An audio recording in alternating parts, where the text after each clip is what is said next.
옛날 산이 겹겹이 둘러싸고 안개가 늘 누러앉아 있던 깊은 산골 마을에 덕수라는 총각이 살고 있었습니다.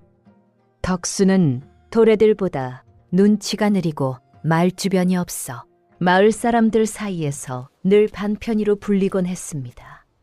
장터에 나서도 그는 사람들 틈에 끼지 못하고 웃음과 수군거림의 끝자락에 서 있던 사람이었습니다. 하지만 덕수의 심성만큼은 비단결처럼 고와 길가의 핀들꽃 하나도 함부로 밟지 못했습니다.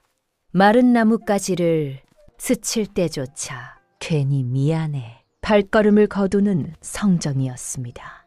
사람들이 흉을 볼수록 덕수는 더 말이 없어졌고 그 침묵 속에는 해칠 줄 모르는 마음이 담겨 있었습니다. 덕수에게는 오래 병석에 누워 계신 어머니가 한 분 계셨습니다. 해마다 기침은 깊어지고 밤이 되면 숨소리가 가늘게 끊어지곤 했습니다. 덕수는 새벽마다 어머니의 이마를 짚어보며 말없이 하늘을 올려다보았습니다. 그의 소원은 크지도 화려하지도 않았습니다. 언젠가 단 한 번이라도 어머니 앞에 따뜻한 쌀밥을 올리고 고깃국 한 그릇을 대접하는 것이었습니다. 그 소박한 바람 하나가 덕수의 하루를 버티게 하는 전부였습니다. 그 소박한 꿈 하나를 이루기 위해 덕수는 마을에서 제일 가는 부자로 손꼽히는 최 부자의 집 먼슴으로 들어가게 되었습니다. 최 부자는 마을 논밭의 절반을 쥐고 살면서도 동냥하러 온 거지를 매몰차게 쫓아낼 만큼 인색하기로 소문난 사람이었습니다. 사람들은 그의 집 대문만 보아도 숨을 죽였고 그 이름만 들어도 고개를 내저었습니다. 하지만 덕수는 그런 주인의 성정을 탓할 줄 몰랐습니다.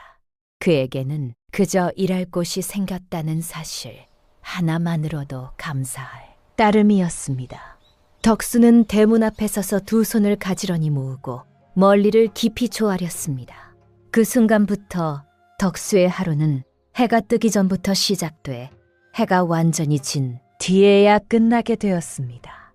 그렇게 덕수의 고되고 긴 먼슴살이가 조용히 그러나 피할 수 없이 시작되고 있었습니다. 봄이 오자 덕수는 얼음이 채 녹지도 않은 논에 맨발로 들어가 쟁기질을 했습니다. 살을 내는 듯한 찬물이 종아리를 휘감아 올라와도 덕수는 어머니의 약값을 떠올리며 이를 악물었습니다.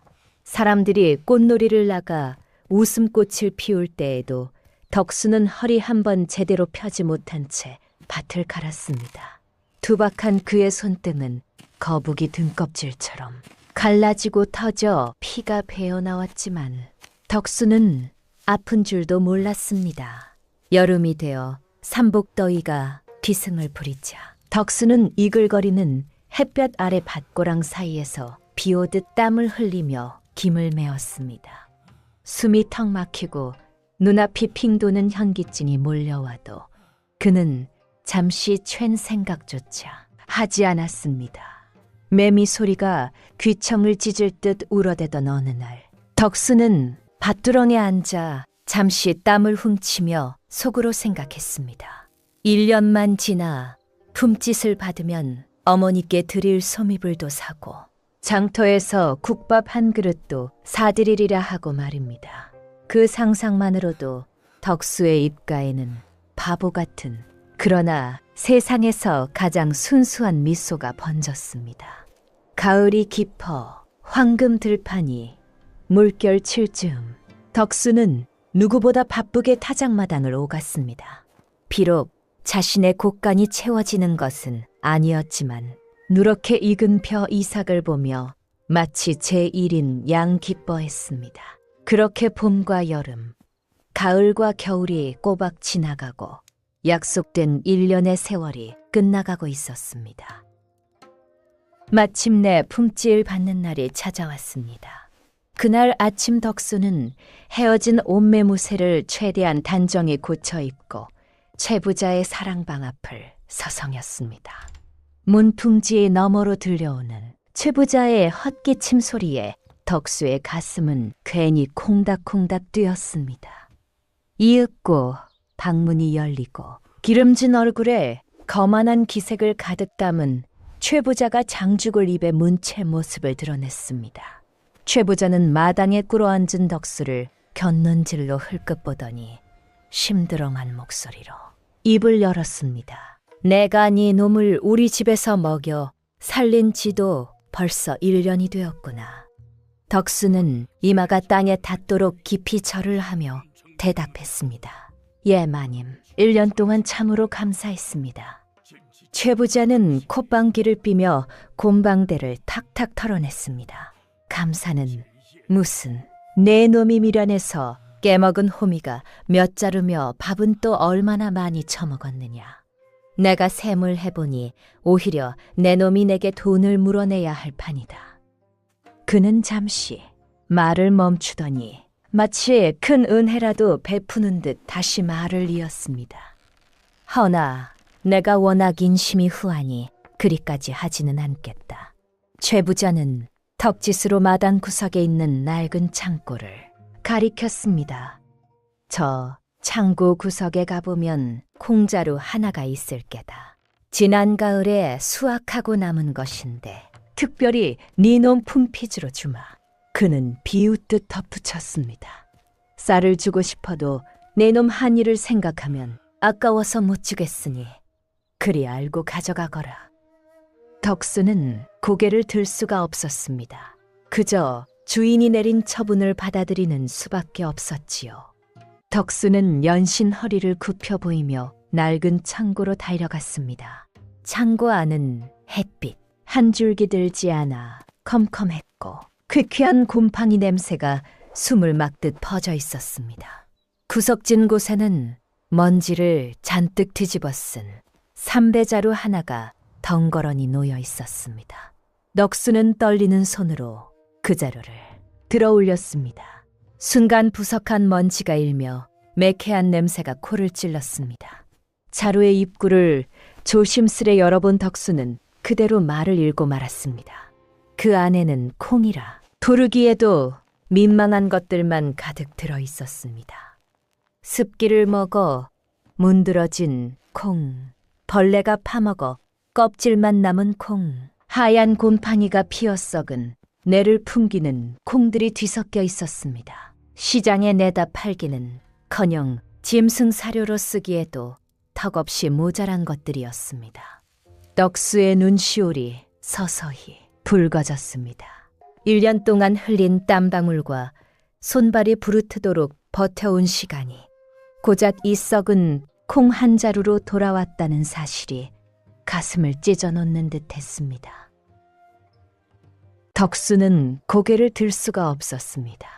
그저 주인의 호통이 떨어지기 전에 물러나야겠다는 생각뿐이었지요. 밖에서는 최 부자의 성난 목소리가 날카롭게 울려 퍼졌습니다. 아직도 거기서 뭉개고 있느냐. 썩 물러가지 않고 덕수는 더 볼 틈도 없이 황급히 자루를 짊어졌습니다. 썩은 콩이라도 잘 골라 씻으면 어머니께 콩죽 한 그릇쯤은 쑤어 드릴 수 있을지 모른다며 스스로를 달랬습니다. 자루를 어깨에 둘러매자 묵직한 무게가 그대로 눌러앉았습니다. 최 부자의 대문을 나서는데 등 뒤에서 하인들의 키득거리는 웃음소리가 들려왔습니다. 아이고, 저 밑전한 놈, 저걸 품씹이라고 받아가네. 주인 어른도 참 너무하시지. 짐승도 안 먹을 걸 주시다니. 그 비웃음이 비수처럼 꽂혔지만 덕수는 끝내 뒤를 돌아보지 않았습니다. 찬바람이 생하니 불어와 얇은 옷깃 사이로 파고들었습니다. 하늘에서는 희끗희끗 눈발이 날리기 시작했습니다.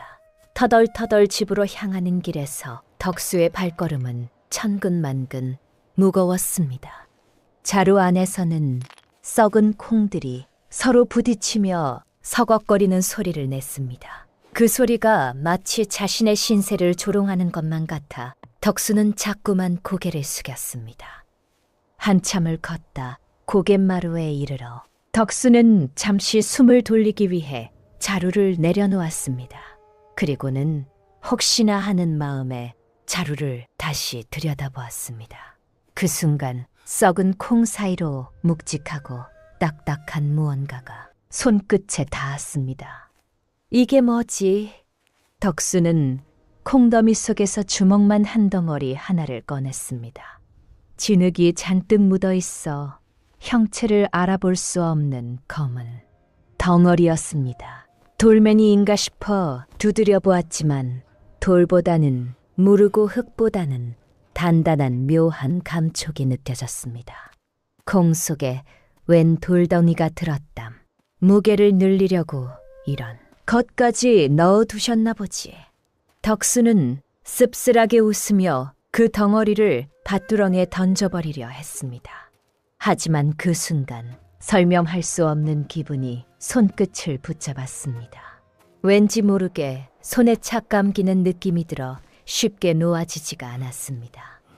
혹시 모르지 어머니가 보시면 이게 뭔지 아실지도, 아니면 나중에 괭이질할 때 받침돌로라도 쓰면 되겠지.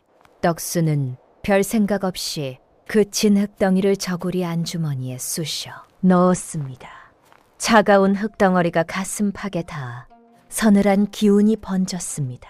그러나 덕수는 그저 옷깃을 여미며 다시 자루를 짊어지고 길을 나섰습니다. 허름한 문 앞에 다다르자 방 안에서 콜록거리며 터져나오는 어머니의 기침 소리가 들려왔습니다. 그 소리에 덕수의 가슴이 철렁 내려앉았습니다. 빈손이나 다름없는 썩은 콩자루를 들고 어머니를 어찌 마주해야 할지 발걸음이 떨어지지 않았습니다. 덕수는 문고리를 잡은 손이 부들부들 떨리는 것을 애써 눌렀습니다. 어머니, 저 왔습니다요. 덕수가 힘겹게 짜낸 목소리가 문틈을 타고 스며들었습니다.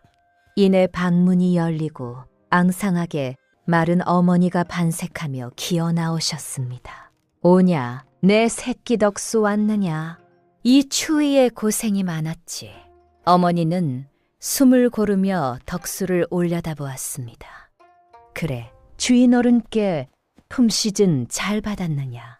기대가 가득 담긴 어머니의 눈빛에 덕수의 목구멍에서 뜨거운 것이 울컥 치밀어 올랐습니다. 차마 썩은 콩자루를 내밀 수가 없어 덕수는 짐짓 밝은 목소리를 냈습니다. 아, 예, 그럼요. 최부자 어른께서 아주 귀한 콩을 주셨어요. 이걸 심어두면 나중에 큰 돈이 된다고 하셨습니다. 덕수는 썩은 내가 배어나오는 자루를 등 뒤로 감추며 어색하게 웃었습니다. 어머니는 아들의 말을 의심하지 않고 철석같이 믿으셨습니다. 그저 덕수가 무사히 돌아온 것만으로도 고맙다며 얼어붙은 아들의 손을 꼭 잡아주셨습니다. 그날 밤 덕수는 끝내 잠을 이루지 못했습니다. 윗목에 놓아둔 콩자루에서 올라오는 시큼한 냄새가 방 안을 가득 채웠기 때문입니다. 덕수는 이불을 뒤집어 쓴 채 소리를 죽여 울었습니다. 자신이 바보 같아서 힘이 없어서 어머니를 한 번도 배부르게 모시지 못한다는 생각이 가슴을 사정없이 후벼 팠습니다. 그렇게 뜬 눈으로 밤을 지새운 덕수는 이튿날 동이 트자마자 자리에서 일어났습니다. 밤새 뒤척이며 고민했지만 아무리 생각해도 그 썩은 콩을 버릴 수는 없었기 때문이었습니다.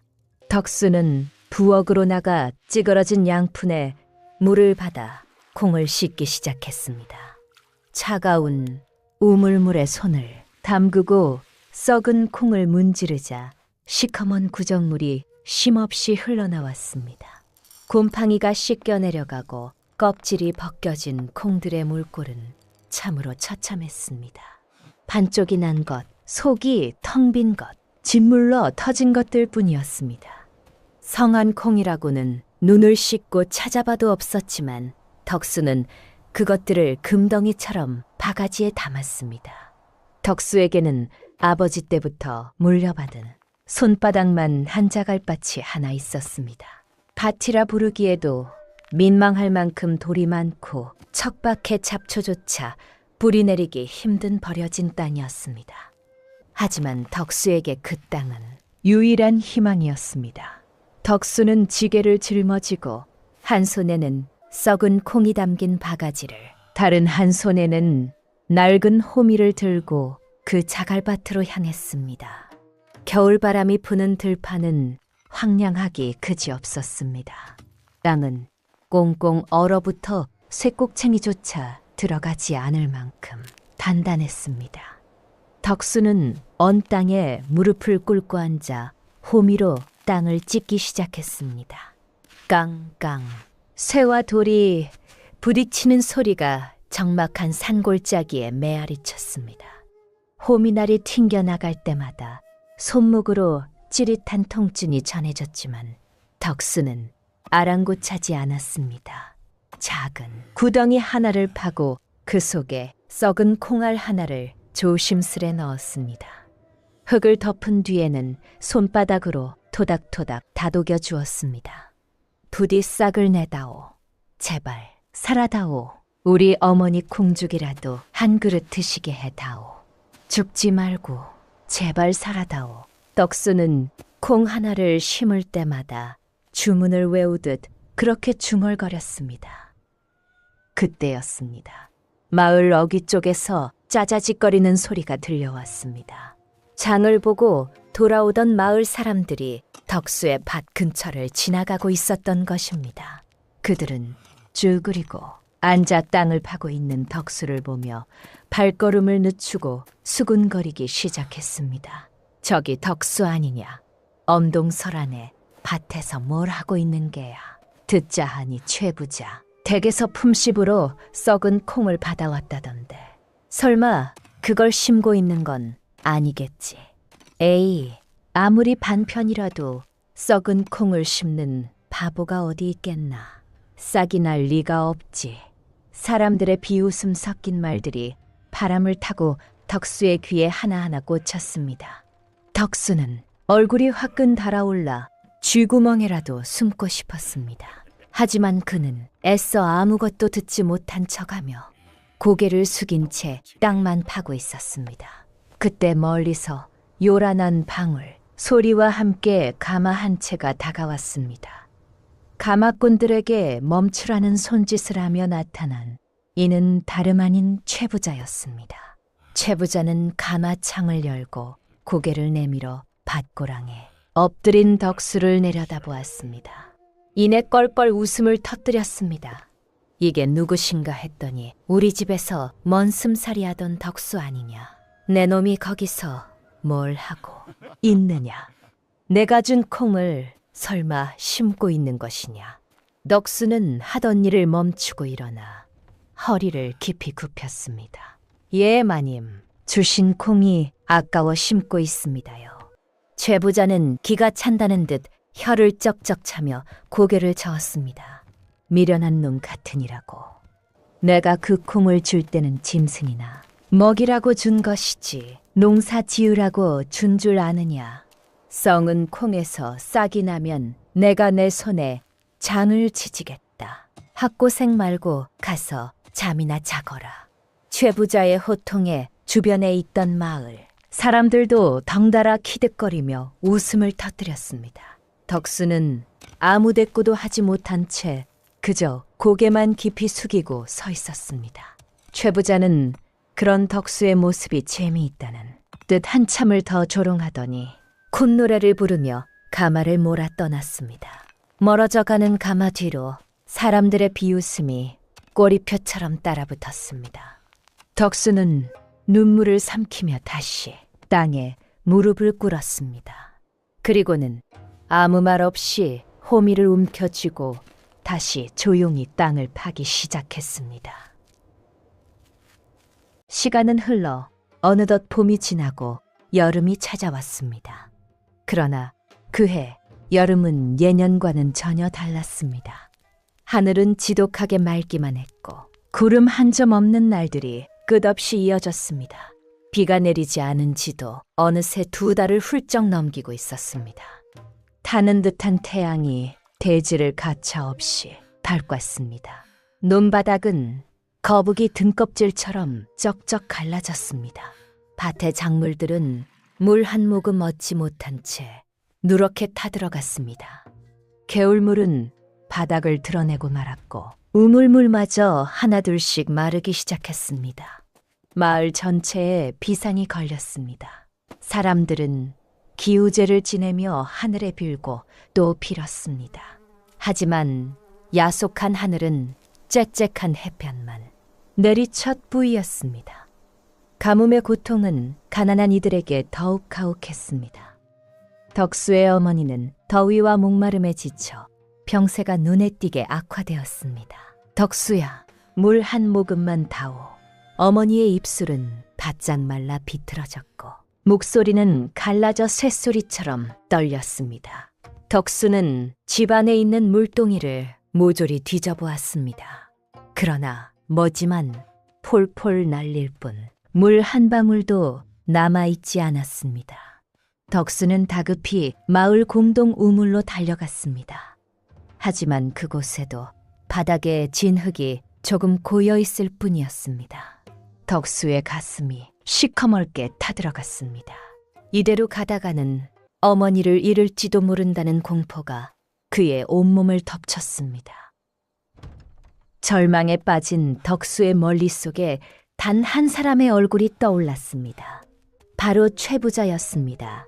최부자 댁에는 마을에서 가장 깊고 가뭄에도 마르지 않는 큰 우물이 있었기 때문입니다.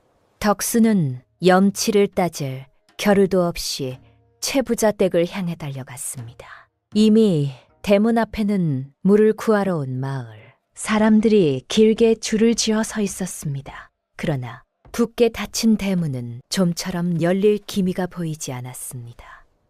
최부자 땡 하인들은 몽둥이를 들고 대문 앞을 지키며 사람들을 매몰차게 쫓아내고 있었습니다. 물러가라. 주인 어른께서 물은 한 방울도 내줄 수 없다 하셨다. 덕수는 그 자리를 떠날 수가 없었습니다. 집에 누워 있을 어머니의 바짝 마른 입술이 눈앞에 아른거렸기 때문입니다. 덕수는 하인들 사이를 비집고 들어가 대문을 힘껏 두드렸습니다. 마님, 최부자 마님, 접니다. 덕수입니다. 제발 문 좀 열어주십시오. 잠시 뒤 대문이 삐거덕 소리를 내며 열렸습니다.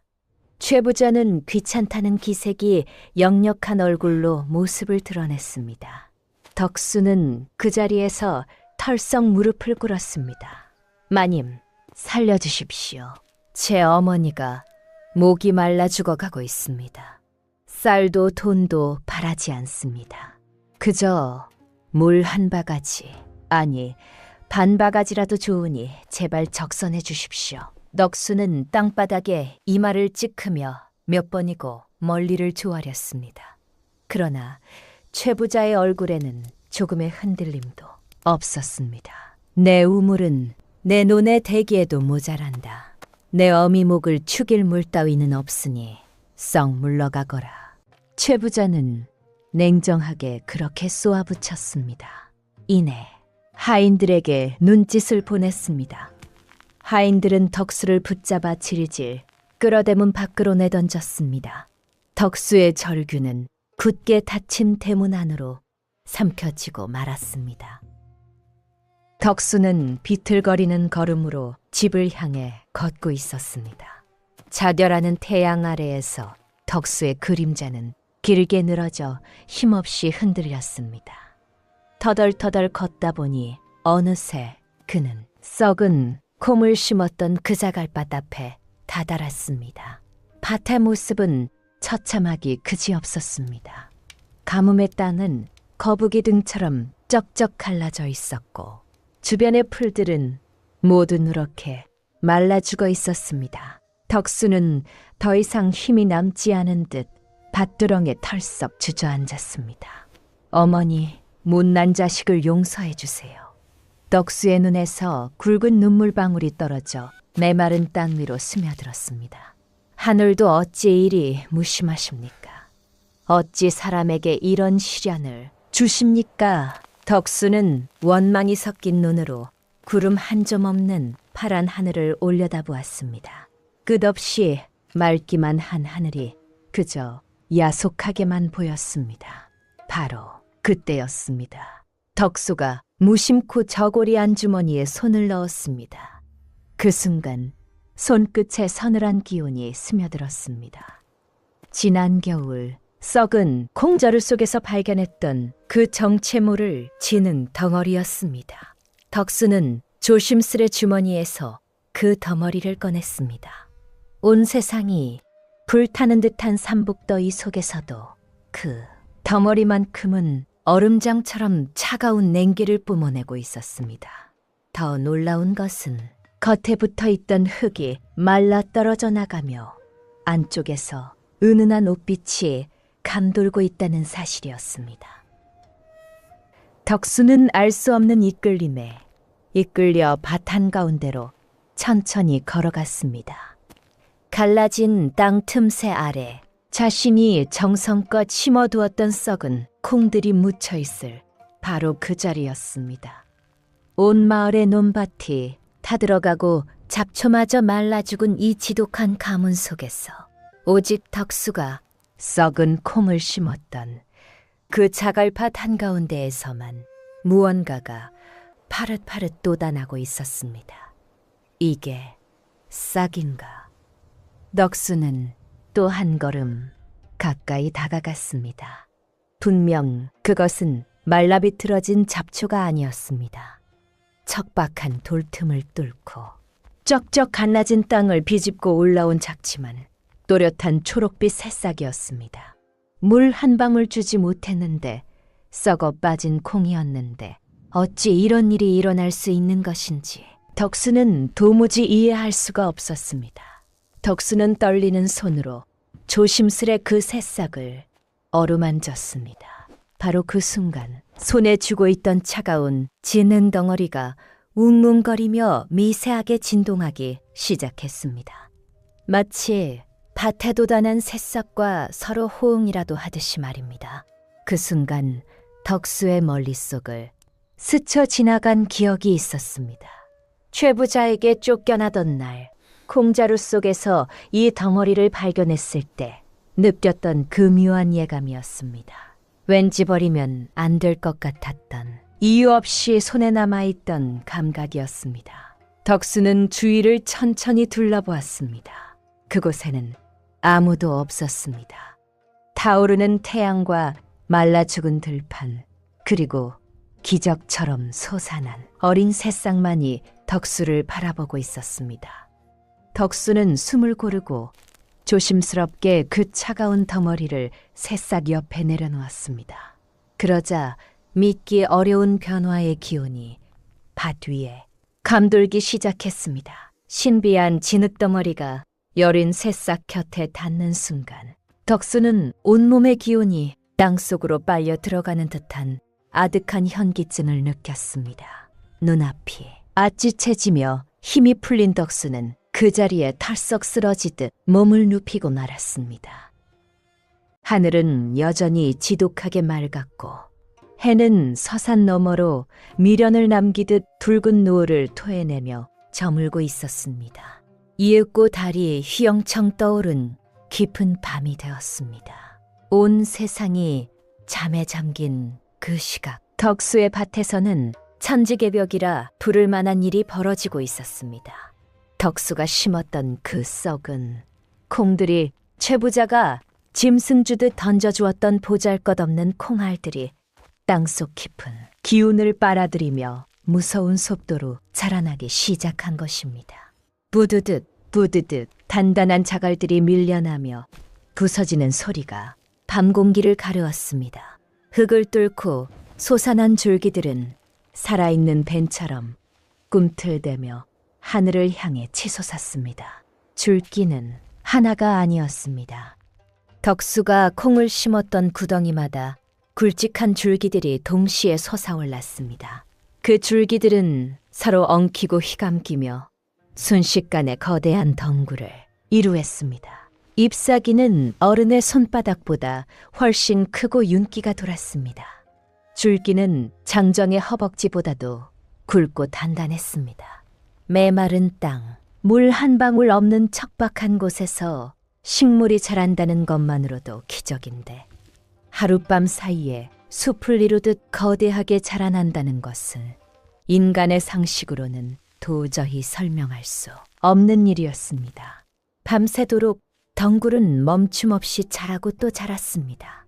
덩굴 손들은 허공을 휘저으며 지지대를 찾았습니다. 의지할 것이 없자 서로의 몸을 감아 올리며 스스로를 지탱했습니다. 그렇게 덩굴은 덩굴을 붙잡고 올라가 거대한 탑처럼 쌓여갔습니다. 그리고 달빛이 가장 밝게 쏟아지던 자정, 무렵 무성하게 뒤엉킨 잎사귀 사이사이로 무언가가 모습을 드러내기 시작했습니다. 커다란 열매들이 주렁주렁 가지마다 맺히기 시작한 것입니다. 아침이 밝아오며 동쪽 하늘에 희미한 빛이 번지기 시작했습니다. 어둠이 물러가자 마을의 논밭들은 여전히 누렇게 타들어간 처참한 모습 그대로 드러났습니다. 그러나 덕수의 밤만큼은 전혀 다른 세상이었습니다. 잡작거리는 참새 소리에 덕수는 부스스 눈을 떴습니다. 온몸이 찌부둥해 기지개를 켜며 몸을 일으키던 덕수는 문득 이상한 기운을 느꼈습니다. 분명 아침인데도 주변이 어둑어둑한 그늘에 덮여 있었기 때문입니다. 이게 무슨 일이람? 해가 벌써 져버린 건가? 덕수는 비몽사몽한 눈을 비비며 천천히 고개를 들었습니다. 그리고 그 순간 덕수의 입은 저도 모르게 턱하고 벌어지고 말았습니다. 어제까지만 해도 돌멩이만 나둥글던 황무지가 온통 푸른 덩굴과 잎사귀로 뒤덮여 있었습니다. 자갈밭은 사라지고 울창한 숲이 들어선 듯한 광경이 눈앞에 펼쳐져 있었습니다. 덩굴들은 서로 엉켜 거대한 정자나무처럼 넓은 그늘을 들이우고 있었습니다. 넓게 퍼진 잎사귀마다 영롱한 아침 이슬이 보석처럼 맺혀 반짝이고 있었습니다. 덕수는 믿을 수 없다는 듯 자신의 볼을 꼬집어 보았습니다. 또렷한 통증이 전해지는 걸 보니 꿈은 아니었습니다. 덕수는 벌떡 일어나 가장 가까운 덩굴 줄기를 조심스레 붙잡았습니다. 거칠거칠하면서도 속이 꽉 찬 뜻한 단단한 감촉이 손끝을 타고 전해져 왔습니다. 덕수는 잎사귀 사이로 주렁주렁 매달린 콩꼬투리들을 하나하나 살펴보았습니다. 그런데 그 꼬투리들은 평범한 콩의 모습이 아니었습니다. 어린아이 팔뚝만큼이나 굵직한 크기에 겉면은 황금빛이 도는 누런색을 띠고 있었습니다. 축 늘어질 만큼 묵직해 보이는 모습에 덕수는 저도 모르게 숨을 삼켰습니다. 바람이 불 때마다 꼬투리들이 서로 부딪히며 덜그럭 둔탁한 소리를 냈습니다. 참으로 희한하게도 생겼구나. 콩이라기보다는 몽둥이 같네. 덕수는 혼잣말을 중얼거리며 가장 실해 보이는 꼬투리 하나를 골라 손으로 움켜쥐었습니다. 속이 얼마나 찼는지 한번 보자. 힘껏 잡아당기자 질긴 줄기가 툭 소리를 내며 끊어졌습니다. 그 순간 묵직한 꼬투리가 그대로 덕수의 품으로 떨어졌습니다. 무게가 워낙 대단해 덕수는 하마터면 뒤로 넘어질 뻔했습니다. 아이고, 무거워라. 안에 뭐가 들었길래 이리도 무겁단 말이냐. 덕수는 밭두렁에 털썩 주저앉아 꼬투리를 내려놓았습니다. 꺽지를 까려 했지만 어찌나 두껍고 단단한지 손톱 하나 들어가지 않았습니다. 덕수는 옆에 있던 뾰족한 돌을 집어들어 꼬투리에 힘껏 내리찍었습니다. 컥 몇 차례 헛손질 끝에 마침내 껍질에 금이 갔습니다. 그 틈새로 눈부신 빛이 한 줄기 쏟아져 나왔습니다.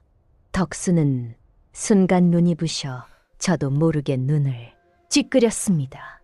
그리고 숨을 죽인 채 조심스럽게 껍질을 벌려 안을 들여다보았습니다. 그 순간 덕수의 심장은 멎는 듯 덜컥 내려앉았습니다. 꼬투리 안에는 콩알 대신 누런 빛을 띤 덩어리 5개가 나란히 들어 있었습니다. 그것은 콩도 아니었고 흙도 아니었으며 돌은 더더욱 아니었습니다. 그것은 바로 사람의 욕심과 평생을 바꿀 만큼의 순금 덩어리였습니다. 덕수는 떨리는 손으로 금덩어리 하나를 집어들었습니다. 묵직한 무게감과 차갑지만 매끄러운 감촉이 손바닥을 파고들었습니다. 태양빛을 받아 번쩍이는 그 영롱한 빛에 덕수는 한동안 숨조차 쉬지 못했습니다. 이게 금이라고? 덕수는 도무지 믿을 수 없어 금덩어리를 입에 넣고 조심스레 깨물어 보았습니다. 으드득하는 소리와 함께 이빨 자국이 선명하게 남았습니다. 도금도 아니고 겉만 번지르르한 것도 아닌 속까지 꽉 찬 진짜 순금이었습니다. 그 순간 덕수의 손은 사시나무처럼 떨리기 시작했습니다. 꼬투리 하나에 금덩어리가 5개나 들어 있었습니다. 고개를 들어 밭을 바라보자 그런 꼬투리들이 수백 개, 아니 수천 개나 주렁주렁 매달려 있었습니다. 덕수는 그 자리에 주저앉아 울었다가 웃었다가 하며 한동안 정신없이 황금을 주워 담았습니다. 그러다 문득 그의 눈에 밭 한가운데 놓인 낯익은 물건 하나가 들어왔습니다. 어젯밤 새싹 옆에 조심스레 내려놓았던 그 진흥 덩어리였습니다. 덕수는 숨을 죽이고 그 덩어리에 다가가 조심스럽게 집어들었습니다. 그러자 겉들 감싸고 있던 딱딱한 흙이 마치 허물을 벗듯 바스라져 떨어져 나갔습니다. 그 안에서 드러난 것은 눈이 시리도록 푸른 빛을 띤 비치색 옷가락지였습니다. 가락지의 곁면에는 정교한 솜씨로 2 마리의 용이 서로 뒤엉켜 승천하는 모습이 양각으로 새겨져 있었습니다. 그리고 안쪽에는 덕수가 알아볼 수 없는 굵은 글씨가 은은하게 새겨져 있었습니다. 덕수는 옷가락지를 소중히 품속 깊이 갈무리했습니다. 그리고는 바닥에 떨어진 황금 콩알 몇 개를 주워 조심스레 주머니에 넣었습니다. 지금 당장 그에게 필요한 것은 이 많은 황금이 아니었습니다. 어머니의 마른 목을 적셔드릴 시원한 물 한 모금과 따뜻한 밥 한 그릇이 먼저였습니다. 덕수는 한숨 돌릴 틈도 없이 장터를 향해 달려갔습니다. 쌀가게 앞에 이르러 그는 숨을 고르지도 못한 채 문을 두드렸습니다. 주인장, 쌀 좀 주시오. 제일 좋은 쌀로 한 가마니, 아니 실가마니를 주시오. 쌀가게 주인은 덕수의 남루한 행색을 훑어보며 못 믿었다는 듯 혀를 찼습니다. 그러나 덕수가 주머니에서 황금 콩알 하나를 꺼내 내미는 순간 주인의 눈이 휘둥그레졌습니다. 덕수는 쌀과 고기를 사고 어머니의 약을 지을 약재까지 빠짐없이 마련했습니다. 그리고는 지게꾼을 불러 그것들을 모두 집으로 실어 날랐습니다. 집으로 돌아온 덕수는 곧장 부엌에 불을 짚었습니다. 솥에 쌀을 안치고 고기를 넣어 국을 끓였습니다. 이윽고 하얀 김이 모락모락 피어오르는 밥상이 방 안에 차려졌습니다. 어머니는 떨리는 손으로 숟가락을 들고 한동안 밥상을 바라보기만 하셨습니다. 아이고, 덕수야, 이게 꿈이냐, 생시냐. 어머니의 눈에서 뜨거운 눈물이 흘러내렸습니다. 덕수의 눈시울 또한 붉게 젖어들었습니다. 모자는 서로의 손을 꼭 붙잡은 채 울다가 웃다가 그렇게 오랜만에 따뜻한 밥을 함께 먹었습니다. 하지만 덕수가 밭을 떠나고 얼마 지나지 않아 마을 어귀에서 누군가의 날카로운 시선이 그 밭을 향하고 있었습니다. 그 시선의 주인은 다름 아닌 최부자 댁의 마름이었습니다. 이른 아침부터 소작류를 덕촉하러 마을을 돌던 마름의 눈에 밤사이 숲처럼 변해버린 덕수의 밥이 들어온 것입니다. 마름은 걸음을 멈추고 고개를 켜웃거리며 밭쪽을 뚫어지게 바라보았습니다. 분명 어제까지만 해도 돌밭이었을 터인데 오늘은 웬 울창한 덩굴숲이 버티고 서 있었기 때문입니다. 마름은 수상하다는 듯 주위를 살핀 뒤 조심조심 덕수의 밭으로 다가갔습니다. 그리고 잠시 후 고요하던 밭에서 마름의 경악에 찬 비명이 터져 나왔습니다. 이게 다 뭐야? 금이잖아. 그때 바람 한 줄기가 불어와 무성한 잎사귀들을 흔들었습니다. 엉성하게 가려져 있던 황금빛 꼬투리들이 아침 햇살을 받아 한꺼번에 번쩍였습니다. 그 눈부신 광경에 마름의 눈은 순식간에 탐욕으로 번들거렸습니다. 마름은 숨을 헐떡이며 주변을 둘러보았습니다. 아무도 없는 것을 확인한 그는 허겁지겁 꼬투리 하나를 뜯어 품에 끌어안았습니다. 그리고는 뒤를 돌아볼 새도 없이 미친 듯이 최부자 댁을 향해 내달리기 시작했습니다. 한편 아무것도 모르는 덕수는 장터에서 돌아와 어머니와 마주 앉아 조용히 식사를 하고 있었습니다. 잠시 찾아온 그 평화는 오래가지 못했습니다. 얼마 지나지 않아 오두막집 앞마당에서 요란한 발소리가 울려 퍼졌습니다. 대문을 박차고 들이닥친 것은 최부자와 건전한 하인들, 그리고 관아에서 나온 포졸들이었습니다. 이놈 덕수야, 썩 나오지 못하겠느냐. 밥그릇을 내려놓고 뛰쳐나온 덕수는 얼굴이 새하얗게 질린 채 온몸을 떨었습니다. 마님, 갑자기 왜 이러십니까요? 최부자는 뒷짐을 진 채 거만하게 한 걸음 나서며 덕수를 노려보았습니다. 네, 이놈. 내가 내 집에서 훔쳐간 황금종자로 밭을 일구었다지. 은혜를 원수로 갚아도 유분수가 있지. 감히 주인의 재물을 탐하느냐. 덕수의 가슴은 억울함에 터질 것처럼 조여왔습니다. 훔치다니요. 당치도 않습니다. 마님께서 지난 겨울 품치 대신 가져가라 하신 그 썩은 콩자루 아닙니까요? 짐승도 안 먹는다고 버리라 하셨던 바로 그 콩 말입니다. 그러자 최부자의 얼굴이 순식간에 붉게 달아올랐습니다. 닥쳐라. 최부자는 손을 휘둘러 덕수의 뺨을 사정없이 후려갈겼습니다. 덕수는 비틀거리다 그대로 땅바닥에 나가 떨어졌습니다. 여봐라. 저놈을 당장 포박하라.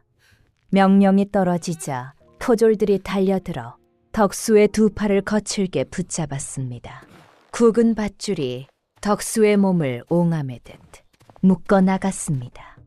방 안에서 기어나온 어머니는 덕수의 이름을 부르며 울부짖었습니다. 그러나 그 절규를 귀 기울여 들으려는 이는 아무도 없었습니다. 그때였습니다. 멈추시오. 마치 천둥이 내리꽂히는 듯 쩌렁쩌렁한 고함이 마당을 울렸습니다. 사람들의 시선이 일제히 소리가 난 쪽으로 쏠렸습니다. 그곳에는 남루한 갓을 쓰고 낡은 도포를 걸친 낯선 선비 한 사람이 서 있었습니다. 옷차림은 초라했지만 그의 눈빛만은 형형하게 빛나 쉽게 범접할 수 없는 기운을 품고 있었습니다. 최부자는 느닷없는 끼어듯이 못마땅한 듯 얼굴을 찌푸렸습니다. 당신은 누구요? 남의 집안일에 웬 참견이요? 선비는 아랑곳하지 않고 성큼 마당 안으로 들어섰습니다. 그는 묶인 채 쓰러져 있던 덕수를 부축해 조심스레 일으켜 세웠습니다. 그리고는 차분한 목소리로 입을 열었습니다. 지나가던 과객일 뿐이오만 이 광경을 보니 참으로 괴이하여 한마디 거들지 않을 수 없구려. 선비는 최부자를 향해 고개를 돌렸습니다. 이보시오, 부자 양반, 저 농부가 심은 콤이 자네 창고에서 나온 것이 맞다는 말이오. 최 부자는 콧방귀를 끼며 대답했습니다. 그렇다니까 내 창고에서 나간 종자니 그 열매 또한 내 것이지. 선비는 고개를 끄덕이며 이번에는 덕수를 바라보았습니다. 이보게 농부, 자네는 억울하다고 하였지. 그렇다면 자네가 그 콩을 받을 때 콩 말고 다른 것은 없었는가? 하늘이 이토록 큰 복을 내릴 때에는 필시 곡절이 있기 마련이네. 자네가 가진 것 중 범상치 않은 물건이 있다면 내게 보여 보게. 내 이 자리에서 공정하게 판결을 내려주리다. 덕수는 눈물로 젖은 눈으로 선비를 올려다보았습니다. 그 눈빛에는 마지막 희망이 매달려 있었습니다.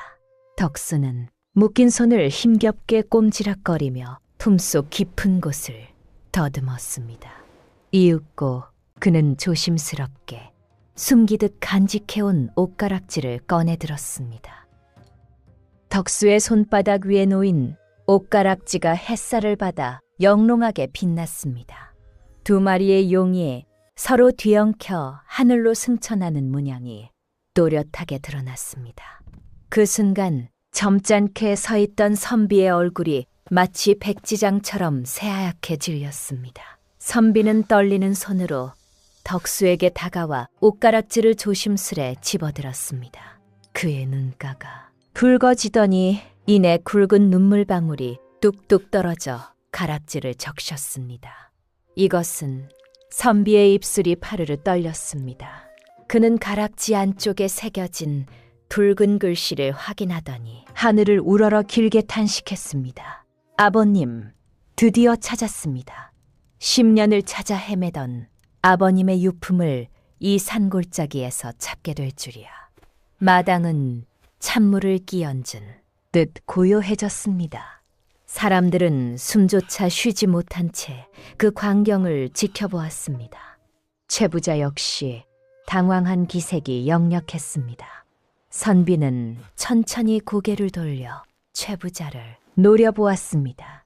방금 전까지의 온화함은 사라지고 서리빨 같은 분노가 그의 눈에 서려 있었습니다. 최만석, 내 이놈이 이 가락지를 알아보겠느냐. 최 부자는 크게 놀라 뒷걸음질을 쳤습니다. 내가 그걸 어찌 알겠느냐. 나는 모르는 물건이다. 선비는 가락지를 높이 쳐들고 소리쳤습니다. 모른다고. 이 가락지는 10년 전 이 고을을 지나던 중실종되신 내 아버님의 물건이다. 당시 아버님께서는 조정에 진상할 귀한 물건들을 지니고 계셨다. 그러나 이 고을 고개마루에서 아무런 다툼도 없이 흔적도 없이 사라지셨다. 나는 아버님을 찾기 위해 전국 방방곡곡을 헤맸으나 시신조차 찾지 못했다. 그런데 어찌하여 아버님의 옷가락지가 내 놈의 창고에 있던 콩자루에서 나왔단 말이냐. 그 말이 끝나자 최 부자의 얼굴은 순식간에 흑빛으로 변했습니다. 식은땀이 비오듯 그의 이마와 뺨을 타고 흘러내렸습니다. 그때 선비는 품속에서 마패를 꺼내 번쩍 들어 올렸습니다. 암행어사 출두요. 마패에 새겨진 5마리 말이 햇빛을 받아 찬란하게 빛났습니다. 나는 이 고을에 새로 부임한 사또다. 부임하기 전 민정을 살피기 위해 암행으로 다니던 중이었다. 하늘이 도와 10년 묵은 원한을 오늘에야 풀게 되었구나. 사돈의 말이 떨어지자 포졸들은 혼비백산하여 무기를 버리고 땅에 납작 엎드렸습니다. 마을 사람들 또한 놀란 얼굴로 모두 멀리를 조아렸습니다. 여봐라, 포졸들은 당장 저 대역죄인 최 부자를 포박하라. 내 관하로 돌아가 저놈의 죄를 낱낱이 밝혀 억울한 혼들을 위로할 것이다. 엄명이 떨어지자 포졸들이 달려들어 최 부자를 꽁꽁 묶었습니다. 최 부자는 살려달라며 울부짖고 애원했지만 사또는 냉정하게 외면했습니다. 이것이야말로 사필귀정이다. 사또는 그제야 덕수에게 다가와 직접 포승줄을 풀어주었습니다. 그리고 거칠게 갈라진 덕수의 손을 두 손으로 따뜻하게 감싸주었습니다. 일어나거라. 자네의 착한 심성이 하늘을 움직여 이 모든 진실을 세상에 드러내었다. 저 밭의 황금은 모두 자네 것이다. 그 누구도 빼앗지 못하도록 내가 직접 증서를 써주겠다. 덕수는 아무 말도 하지 못한 채 사돈의 발치에 엎드려 엉엉 울음을 터뜨렸습니다. 마을 사람들 사이에서는 환호성이 터져나왔습니다. 오래도록 가슴에 쌓여있던 원통함이 비로소 풀리는 듯 모두의 얼굴에는 해방된 빛이 어리고 있었습니다. 그날 밤 덕수의 오두막 마당에서는 작은 잔치가 벌어졌습니다. 덕수는 사돈가 인정해준 황금콩을 팔아 마련한 술과 고기를 마을 사람들에게 대접했습니다.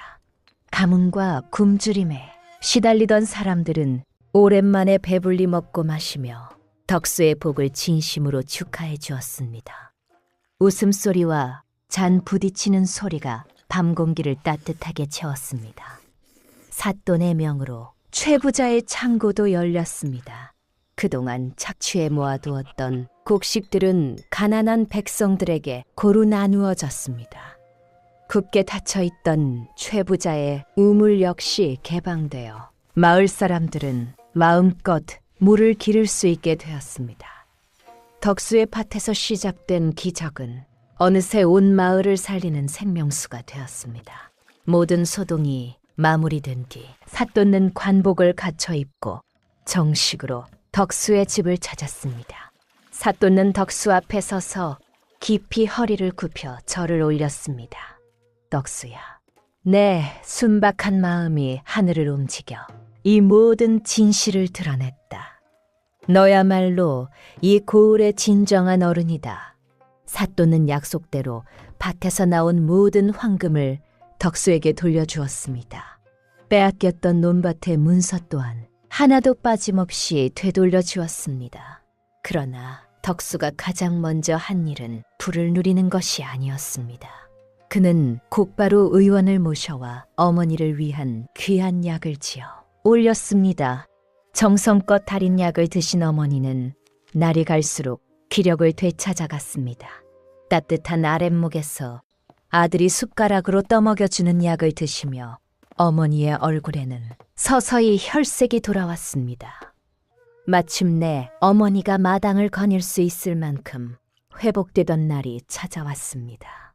덕수는 어머니를 등에 업고 마당 한가운데서 덩실덩실 춤을 추었습니다. 오랜 세월의 서름이 풀려나듯 그의 웃음은 아이처럼 맑았습니다. 그 모습을 지켜보던 이웃들 또한 말없이 눈시울을 붉혔습니다. 그날 이후 덕수는 부자가 되었지만 마음만은 처음과 다르지 않았습니다. 그는 늘 어려운 이웃을 먼저 돌아보며 조용히 살아갔습니다. 이렇게 선한 마음은 복이 되어 돌아오고 악한 욕심은 마침내 벌이 되어 사라졌습니다.